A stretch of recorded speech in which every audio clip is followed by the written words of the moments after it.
Одоогийн өөрийнхийг нугаар нь бусд өмнөх ангиудаас бодвол ер нь дараагийн ангиудыг бодвол арай өөр.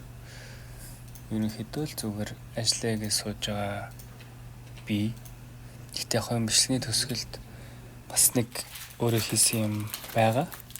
Тэрийг та бүхэн бичлэгээ дуусна үзээрэй. Тэгээд дараагийн дугаар удахгүй орно гэж найдаж байна. Ерөнхийдөө бичлэгүүдээ бол авчихсан. Гэхдээ янзалж цэцлэх ажил жоох амжихгүй яваад байгаа учраас та бүхнээс хүлцэлж ёо. За тэгээд баярлалаа.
За дараагийн прожект бол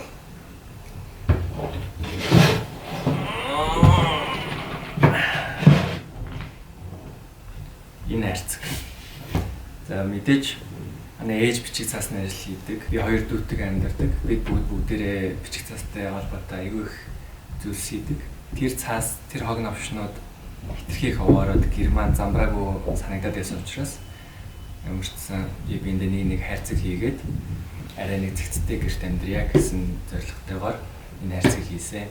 Энэ хайрцаг яаж хийсэн бэ гэхээр интервью тэгээд 32-ын тойрон тэмдэгдэг нэг дэлгүүр модны дэлгүүрээс 1 см-ийн зузаантай юм plywood төсвөлж аваад plywood нь бол 60,000 байлуу.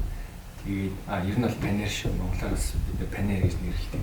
Төсвөр нь болохоор 25,000 болсон баха. Тэгээд нийт 85,000 төгрөгөөр 3 хайрцаг хийсэн. Энэ хайрцагныхын хэмжээ нь за би энд ингээ харуулчих. Энд ч юм уу чиний газар харуулчих.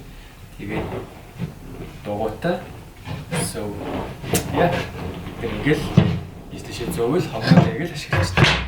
So өөрөөхий.